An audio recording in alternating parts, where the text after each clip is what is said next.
Hey there. If you've ever interacted with another human being, then congratulations. You probably noticed that body language often says more than words. We all know the basics. Good posture equals confidence. Eye contact, important. If someone stops looking at you mid-conversation, yeah, you lost some 20 minutes ago when you started explaining why that new crypto you invested your life savings into is totally gonna bounce back. But I digress. There's a deeper, sneakier layer to body language that most people never notice. Welcome to the dark arts of FBI level nonverbal analysis. And these aren't just cool party tricks for the next time you're getting interrogated by the police for a crime you totally didn't do. They can help you land the job, win at poker, or just avoid looking like Mark Zuckerberg, an undercover lizard person at your next human social engagement. So let's get into it. Let's take a minute to roast some of the biggest body language myths that cop shows, clickbait videos, not this one, and your uncle at Thanksgiving keep getting wrong about body language. Myth number 1 is touching your nose means you're lying. People touch the nose for all kinds of reasons: an itch, allergies, stress, or maybe they're lying through their teeth. Well, that's why FBI agents don't rely on just one sign, they look for patterns. And we'll talk more about that in a minute. Myth number 2 is that crossed arms mean someone's defensive. Maybe, or maybe they're just cold, maybe they're tired, or they don't know what to do with their hands. Maybe they've been standing in line for 3 hours at the DMV and this is the only comfortable position left. So crossing your arms is often a self-soothing behavior, kind of like giving yourself a free hug. So context matters. Myth number 3 is liars don't make eye contact. FBI experts say that actually, it's often the opposite. Skilled liars know this stereotype exists, so they overcompensate, holding eye contact more than normal to seem more convincing. So, if someone is staring at you way too intensely while they're talking, well, that might be the sign they're lying, or they may be a serial killer. Either way, red flag. Myth number 4 is looking up and to the left means someone is lying. If only it were that easy. Every FBI interrogation would be 5 minutes long. The truth? Eye movements vary. Some people look away to think, some don't. So forget the pop psychology nonsense. Now let's get into what actually works. Look for clusters. FBI agents don't just see one weird movement and go, aha, thief. That's how you end up falsely accusing your grandma of tax fraud. Instead, they look for clusters, multiple behaviors happening at the same time. Someone rubbing their nose? That could mean anything. But if you ask them a tough question, and then they rub their nose, avoid answering, shift their feet towards the exit, and start sweating like a politician whose old tweets just resurfaced, well, now we're probably onto something. As former FBI agent Joe Navarro, who literally wrote the books on this stuff, says, observing in context is key to understanding nonverbal behavior. And about 90% of the stuff in this video comes from this guy. Navarro spent 25 years in the FBI. He's one of the world's top body language experts. So I just took his lifetime of expertise, mixed in some tips from other experts you'll hear about, and crammed it all into a few minutes for you in this video. Kind of like how a 1,200-pound cow gets turned into a 1.6-ounce hot dog. You're welcome. The smile test. Before we get deep into the sciencey stuff, let's play a game. Can you spot the real smile? You see, not all smiles are created equal. There's the genuine smile, the kind you make when you see a friend or a really good sandwich. And then there's the fake or social smile, the one you plaster on your face when your neighbor won't stop talking about their new lawnmower. The secret's in the muscles. A fake smile only uses the zygomatic major, which just stretches the mouth sideways. A real smile also activates the orbicularis oculi, crinkling the eyes, and the levator labii, which lifts the cheeks. And here's the kicker. You can't fake those muscles. They're involuntary. So now you know, if their eyes aren't in it, neither is the person. They're just being polite. Here's a bonus clue. The eyebrow flash. When people are genuinely happy to see someone, they raise their eyebrows for a split second. That's a universal sign of friendliness. Alright, here's the number 1 rule of body language, straight from the FBI experts. People are either comfortable or uncomfortable. That's the whole game. That's it. So, what does comfort look like? Relaxed shoulders, open posture, smooth natural movements. Now, discomfort is when things get interesting. When someone's uneasy, their nervous system is panicking, and it starts making them do these weird little things they don't even realize, like leaning away from you, clenching their jaw, or rubbing their face like they just remembered their car's been in a no parking zone for the last 6 hours. This iron rule of comfort and discomfort comes from how our brains are wired, and specifically the limbic system. Think of your brain as a 3-layer cake, but instead of frosting, it's stacked with instincts, emotions, and overthinking. At the bottom, you got the reptilian brain. That's the oldest part, dating back hundreds of millions of years of evolution, when survival was about not getting eaten. In the middle, there's the mammalian brain, also called the limbic system, which controls many of our emotions. It helped early mammals form social bonds instead of just biting each other. At the top, you have the human brain, or neocortex. That's the shiny new upgrade that lets you write emails, do math, and overthink a text at 2 a.m. in the morning. Now, this is more of a useful model that experts use rather than a perfect scientific breakdown. Your brain isn't literally stacked like a Neapolitan ice cream cake. But here's what does happen. When we feel threatened, the limbic system takes over, reacting before we even realize it. And since it controls our nonverbal communication, that makes body language hard to fake. So even if you think you're being chill, your body language is often giving away what you're really thinking to everyone else, through subtle signs you don't even notice you're doing. For example, this happens with eye blinking. Blinking rate spikes when we're stressed, anxious, or lying. You'll see this most clearly when someone gets caught off guard and surprised. Their eyes do a little flutter, blinking a few times in a row as their brain scrambles for a response. So that's one more thing to be self-conscious about at your next FBI interview, I guess. Next, we have the confirmation glance. Blinking isn't the only thing your eyes give away. Ever notice that someone glances at another person before reacting to something? That's what Chase Hughes calls the confirmation glance in his book 6-Minute X-Ray. According to this former military behavioral expert, the confirmation glance is simply a way to determine who's in charge, who makes the decisions, and who you will ultimately need to persuade to adopt your ideas. In other words, if you're trying to win over a room, don't just focus on who's talking the most. Watch where people look, because the real decision maker might be the quiet one in the corner. Alright, back to the sciencey stuff for a couple minutes. Let's talk about what happens inside our brains when that panic button is hit. We go into freeze, fight, or flight mode. You probably heard of this. Freeze is staying perfectly still, like a deer in headlights or a student who definitely didn't do the reading when the teacher calls on them. Fight means going full Mike Tyson, clenching fists, puffing up like a gorilla, or suddenly talking way louder than necessary.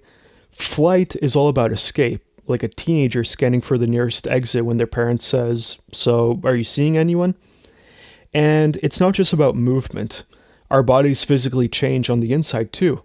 Heart rate spikes, adrenaline floods our system, and our body decides saliva is optional, which is why people under stress tend to keep swallowing or suddenly need a drink of water. And sometimes flight can get weird. Take Jodi Arias. During her interrogation for her boyfriend's murder, she suddenly stood up, walked to the wall, and did a full-on handstand. No reason, no warning, just casually went upside down in the interrogation room like that was normal. Experts say it was her way of burning off nervous energy, a textbook fight or flight response. Spoiler, she was later convicted of the murder. Establishing a baseline. Let's talk about how FBI agents actually detect deception. So here's the deal. No single behavior means someone's lying. If that were true, I'd be on an FBI watch list just based on how anxious I used to get ordering a hamburger. Instead, agents established a baseline. They watch how someone normally acts, then look for sudden changes that signal discomfort. For example, someone fidgeting in a job interview because they're nervous, that's normal. Someone sitting perfectly still in the interview, also normal. Someone sitting still until they are asked why they got fired from their last job, and suddenly they start fidgeting like their chair's on fire, well, that's a red flag. That's why, unlike in the movies, FBI interrogators actually try to make people feel comfortable first. They let suspects sit near the door instead of boxing them into the corner. They may speak low and slow in a calm voice, and they may even reduce eye contact to seem less threatening. Because making someone feel stressed on purpose with a confrontational interview style like we see in Hollywood movies, yeah, that's just a great way to get incorrect nonverbal signals, or on the extreme end, even false confessions. Let's talk about facial tension. When you're stressed, your jaw clenches, your eyes will squint, brows scrunch together, and the biggest tell of all, your lips press into a thin line so hard they may practically disappear. On the flip side, a relaxed face equals a relaxed person. And one of the biggest signs of trust is the head tilt. It's basically your brain's way of saying, yeah, I feel safe here. Let's talk about pacifying behaviors. This is a big thing. When people get stressed, their bodies self-soothe, usually by touching their face, neck, or hands to make them feel better. One of the biggest giveaways is neck touching, especially in women, who often cover their suprasternal notch, that little dip between the collarbones when they're feeling anxious. So pacifying behaviors, they may include lip licking, forehead rubbing, or stroking your face. Next are blocking behaviors. When people hear bad news or something they don't like, their first instinct is not to cover their ears, it's to block their eyes. So these are known as blocking behaviors.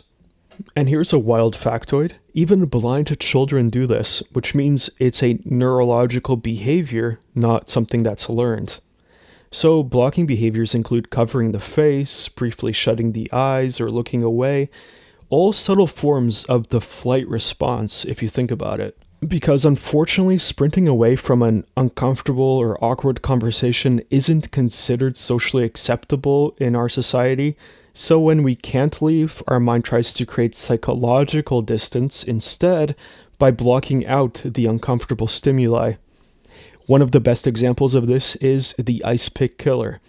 FBI agent Navarro was interrogating a man in connection to a murder.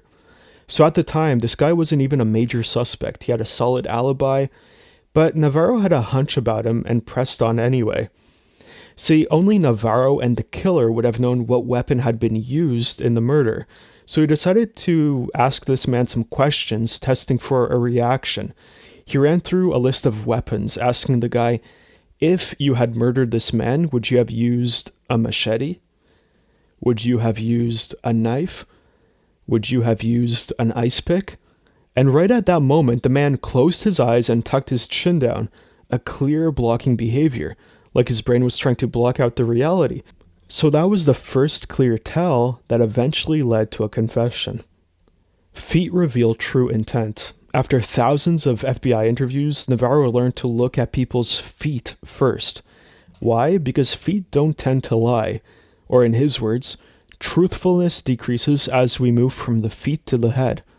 You see, from the time we're children, we learn to control our facial expressions to get social reactions, like putting on a smile even when we're annoyed to be meeting all our relatives, because we'd rather be playing Mario Kart. But we're never taught to control what our feet are doing, so that's often where the real story is. Here are some common feet giveaways.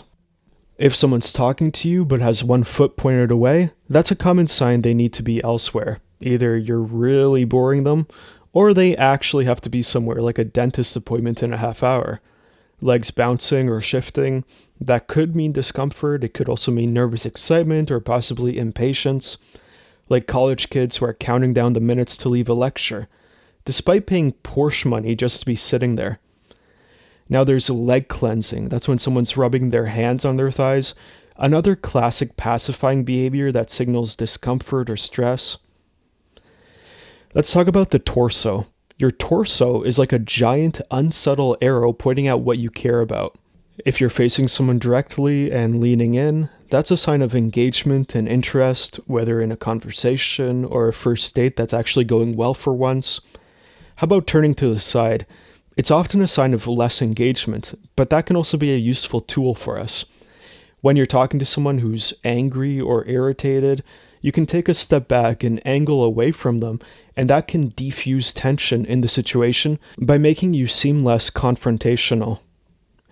Let's talk about the turtle effect. When people feel insecure, embarrassed, or defeated, their shoulders creep up towards their ears, like a turtle retreating into its shell. You'll often see this in action when a losing sports team shuffles off the field. Shoulders hunched, head down. It's the universal posture that says, I'd rather not be here. Arm movements. Your arms also say a lot about you. Loose, free-flowing movements signal confidence. Taking up space with your arms signals power and control in the situation. Kind of like a boss leaning back with arms draped over the chairs beside him. Or imagine a police officer standing with their hands on their waist in that classic pose of authority. On the flip side, having stiff and restricted arm movements, well, that's a discomfort. Kind of like your brain is trying to make you look smaller and avoid attention.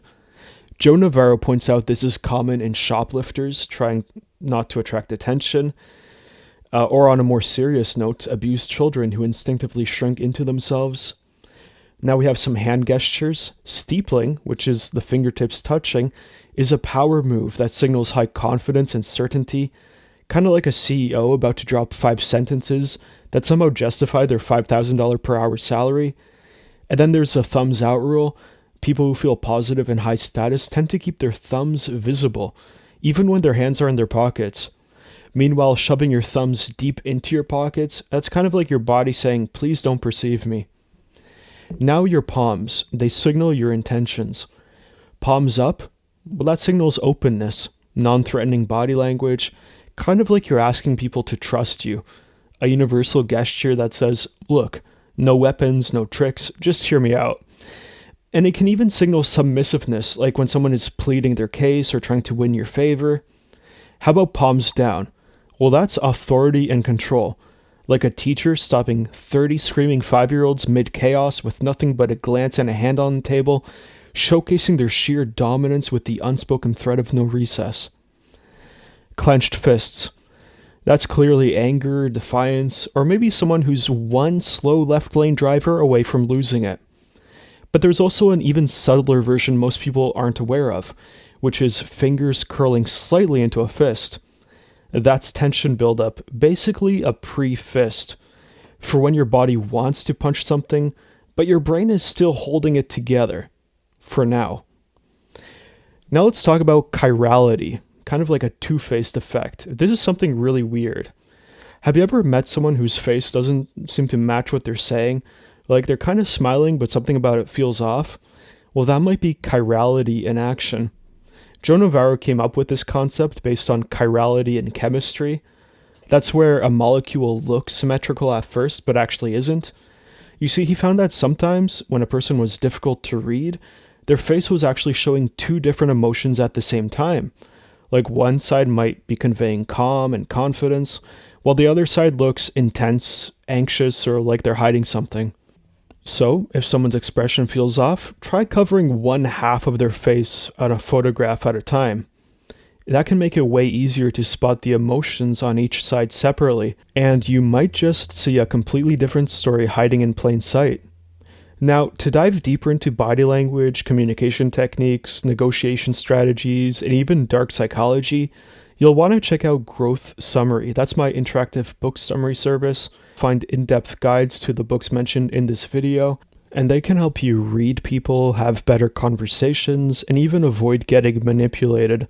Plus, there's even a free trial available at Growth Summary.